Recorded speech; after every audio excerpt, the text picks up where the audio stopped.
여러분 하루 3끼 중에 빠지면 정말 허전한 게 뭘까요? 바로 밥이죠. 한국인이라면 밥이 없으면 하루가 시작도 안 되고 끝도 안 나는 것처럼 느껴지실 겁니다. 그런데 밥이 이렇게 반가운 분들도 있지만 어떤 분들에게는 밥이 반가운 친구이자 두려운 적이 되기도 합니다. 특히 당뇨가 있으신 분들이 그렇죠. 흰쌀밥 한 숟갈이 입안에서는 참 달콤한데 그 뒤에는 혈당이 급격하게 치솟는 불청객이 기다리고 있습니다. 먼저 구독과 좋아요를 눌러주시고 주변 분들과도 많이 공유하셔서 건강 꼭 챙기시기 바랍니다. 혹시 밥 먹고 나서 갑자기 졸음이 몰려오거나 머리가 무겁고 심장이 두근거린 경험 있으신가요? 그게 바로 혈당 스파이크입니다.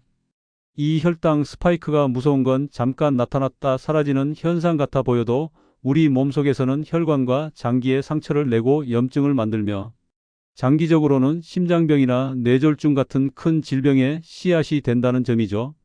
그래서 많은 분들이 흰쌀밥 대신 현미밥을 드시거나 잡곡을 넣거나 귀리를 섞어서 드시는데 현미밥은 딱딱하고 오래 씹어야 하고 잡곡밥은 손질도 번거롭고 맛도 금방 질리기 때문에 오래 유지하기가 쉽지 않습니다. 저도 예전에 당뇨 전 단계라는 판정을 받았을 때 처음엔 의지가 불타올라서 현미밥만 먹었습니다. 그런데 한 달쯤 지나니 너무 질리고 가족들이 먹는 하얀 쌀밥 냄새가 그렇게 부러운 겁니다. 결국 어느 날 밤 라면을 끓여놓고 흰밥을 말아 먹었는데 그날 아침 공복 혈당이 확 올라가더군요. 그때 깨달았습니다. 아, 이건 무조건 맛과 편의성을 챙기면서 혈당을 관리할 수 있는 방법을 찾아야 한다고요. 그래서 여기저기 자료를 찾고 영양학 자료도 보고 실제로 실험해 보면서 알게 된 방법이 있습니다. 평소 밥 짓는 방법은 그대로 두면서 이것만 한 스푼 넣으면 혈당이 훨씬 덜 오르고 인슐린 분비가 조절되며 장과 혈관 건강까지 챙길 수 있습니다. 오늘 알려드릴 방법은 복잡하거나 시간이 많이 걸리지 않습니다. 그냥 집에서 늘 하시던 밥 짓기에 살짝만 변화를 주는 거죠. 첫 번째 재료는 강황입니다. 카레에 노란 빛을 내는 바로 그 향신료죠. 강황 속에는 커큐민이라는 성분이 들어있는데 이게 얼마나 강력하냐면 인도에서 당뇨 전 단계 환자 240명을 대상으로 9개월 동안 실험을 했는데요. 커큐민을 꾸준히 섭취한 그룹에서는 단 한 명도 당뇨로 진행되지 않았습니다. 반면 커큐민을 섭취하지 않은 그룹은 약 16%가 당뇨로 악화됐죠. 이 정도면 강황이 천연 혈당 조절제라고 해도 과언이 아닙니다. 그런데 문제는 커큐민이 그냥 먹으면 흡수율이 너무 낮다는 겁니다. 몸속에 들어와도 대부분 그냥 배출돼 버리죠. 이때 등장하는 게 후추입니다. 후추 속 피페린이라는 성분이 커큐민의 체내 흡수율을 무려 20배 이상 높여줍니다.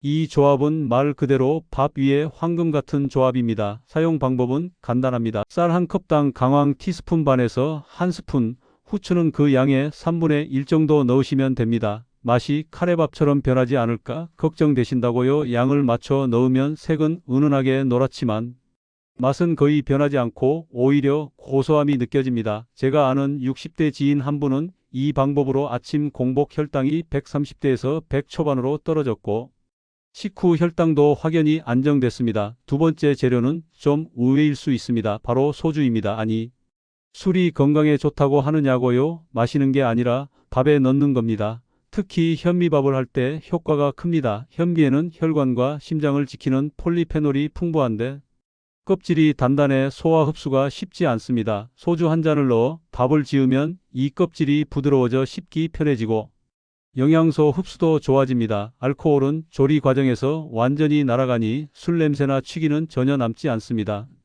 방법은 쌀 한 컵당 소주 한 잔을 넣는 겁니다. 저는 현미를 절반 정도 섞어 하는 걸 추천드리는데 이 방법을 쓰면 현미밥이 부드럽게 지어져서 가족 모두 맛있게 먹을 수 있습니다. 저희 어머니도 예전에는 현미밥을 끓이셨는데 이 방법을 쓰고 나서는 오히려 현미밥만 찾으십니다. 변비도 사라지고 혈당 수치도 조금씩 내려갔습니다. 세 번째는 식초입니다. 식초가 혈당 스파이크를 늦추는데 아주 좋은데요.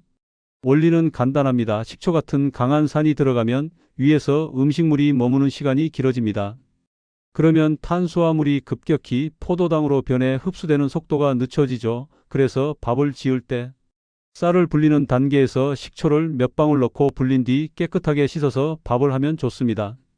또는 밥 먹기 직전에 물에 식초를 희석해 살짝 뿌려 드셔도 됩니다. 저는 냉면 먹을 때 꼭 식초를 넣는데 확실히 식후 졸음이 덜하고 몸이 한결 가볍습니다. 빵을 발사믹 식초에 찍어 먹는 것도 같은 원리입니다. 네 번째는 기름입니다. 밥 지을 때 올리브유, 들기름, 참기름 같은 식물성 기름을 티스푼 하나 넣어주세요. 기름이 쌀알을 코팅하면 전분이 저항성 전분으로 변합니다.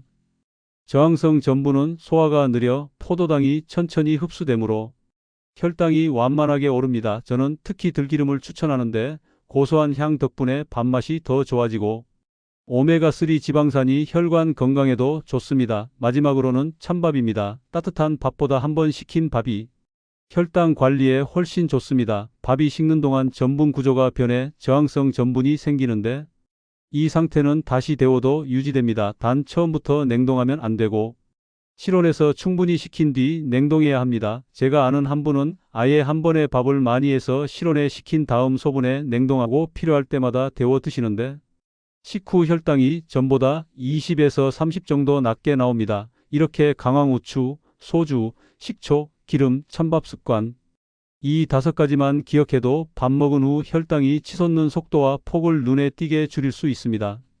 그리고 중요한 건 이 방법들이 어렵지 않다는 겁니다. 집에서 하던 방식 그대로 단지 한 스푼, 몇 방울, 한 잔 정도의 변화만 주면 됩니다.